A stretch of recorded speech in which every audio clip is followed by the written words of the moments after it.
Hey friends, this is the first of a multi-part series where I will be answering the most frequently asked questions I get regarding TMJ disorder. I'll answer all of these questions thoroughly in the video. Having said that, sometimes answering a simple question can lead me down a rabbit hole, and sometimes the answer gets really complex or really lengthy. If that's the case, and if I have a video dedicated to that one specific question, I will answer the question as best as I can here without the answer becoming like 20 minutes long, and I will link the corresponding video in the description box and as a clickable video card. So here we go.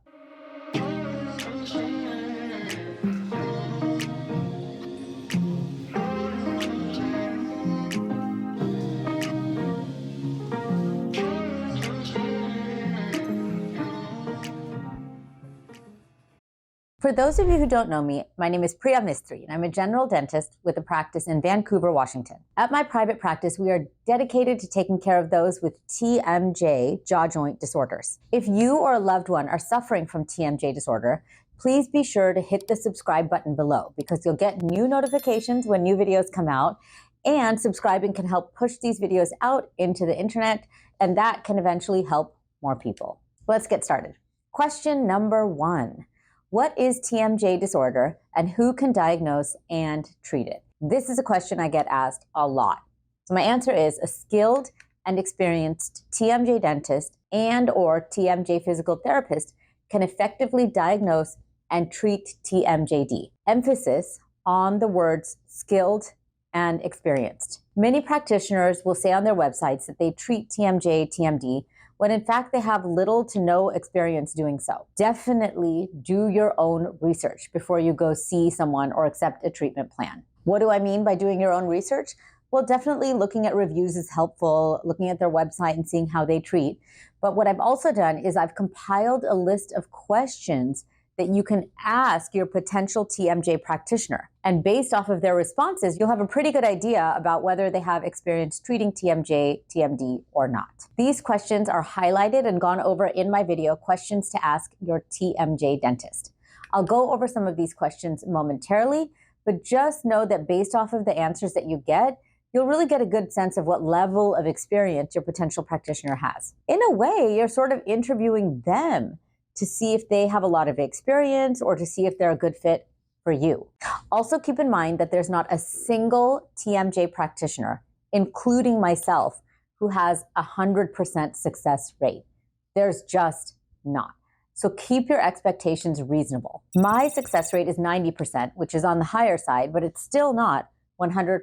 Okay, so here are some questions to ask. Number 1, how long have you been treating TMD? 2, how do you treat TMD? 3, how much does treatment cost? 4, do you offer payment plans?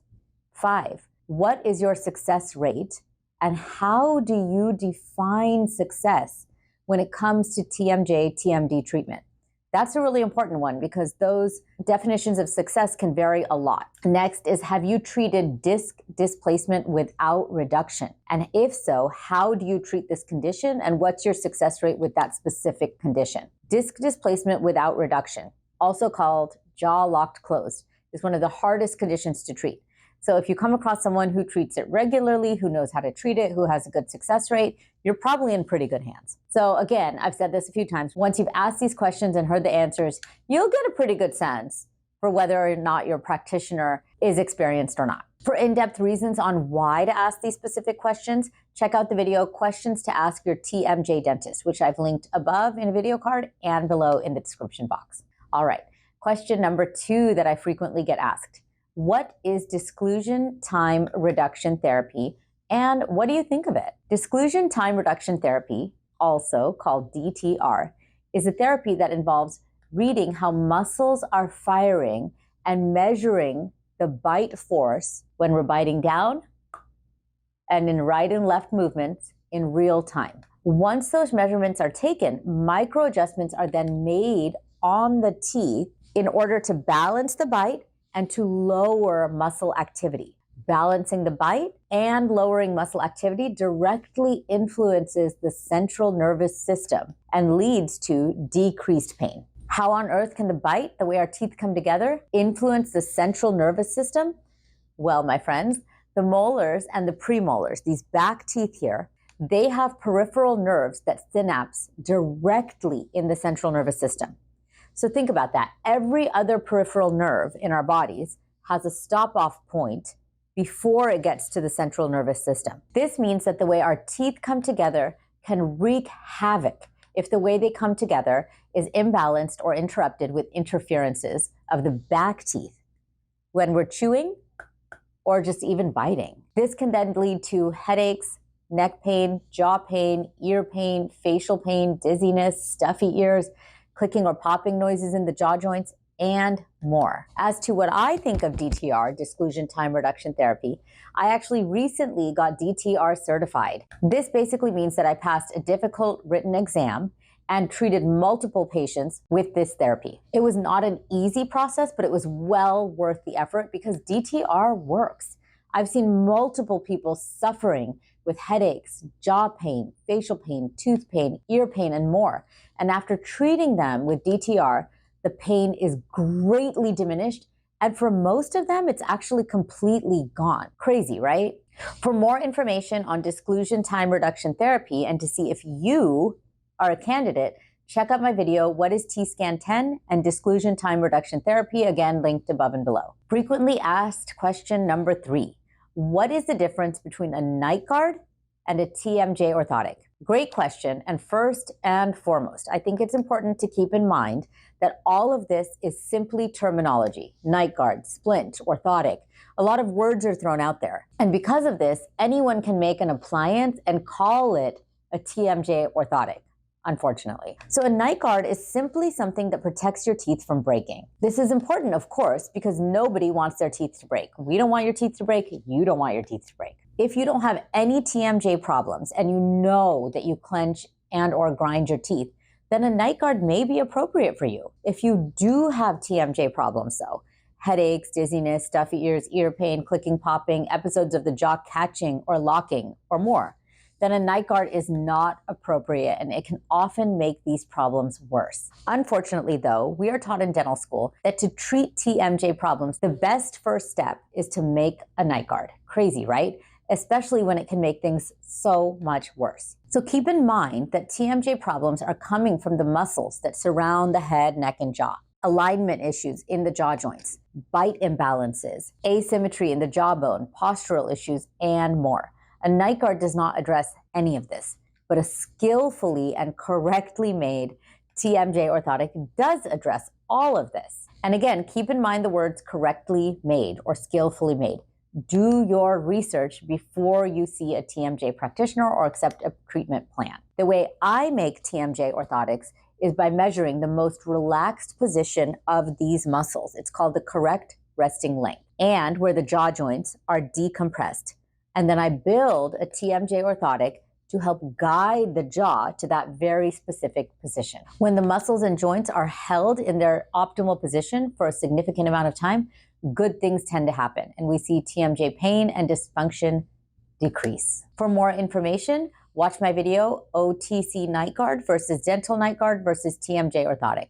This video is linked above and below. Question number 4, can I order an orthotic from you online? The answer to this is a resounding no.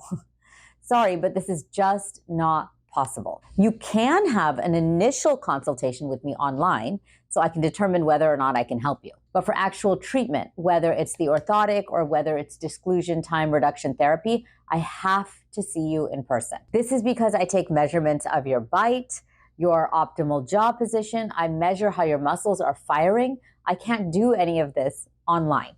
That's why I have to see you in person. Additionally, I would exercise extreme caution with any practitioner who's telling you that they can treat your TMJ condition completely online or over the internet.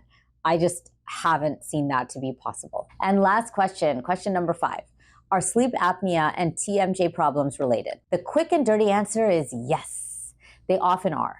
How, you ask? Well, sleep apnea, for those of you who don't know, is when you stop breathing, completely stop for 10 seconds or more, multiple times a night. This is incredibly problematic, for lack of a better word, and if untreated, can lead to heart disease, strokes, and yes, even death, my friends. When we are struggling for oxygen at night, our bodies go into fight or flight mode, which is a very stressful mode for our bodies to be in. When in fight or flight mode, we tend to clench and grind our teeth with more force, more frequency, and for longer durations. Why? Because grinding the jaw forward actually opens the airway. So it's our body's intuitive way of getting better oxygen saturation. All that clenching and grinding activity, night after night, week after week, month after month, will eventually exhaust and stress the muscles of the head, neck, and jaw, and the jaw joints, leading to TMJ disorder. The majority of my TMJ patients also have sleep apnea, and many of them do not know it until I encourage them to meet with a sleep doctor for a consultation. Crazy, right? The interesting thing with sleep apnea is that we are taught in school that people that have sleep apnea are most likely going to be obese men with thick necks who are over 50 years old. And I have found in my practice that that is just not the case. I see plenty of petite women who you would never look at them and think she has sleep apnea, who end up having moderate or severe sleep apnea.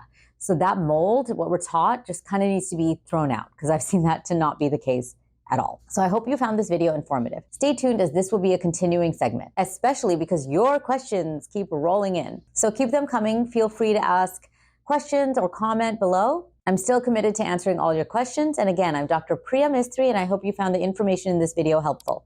If so, please feel free to like, subscribe, and share with your family and friends. And remember all, you can never have TMI about TMJ.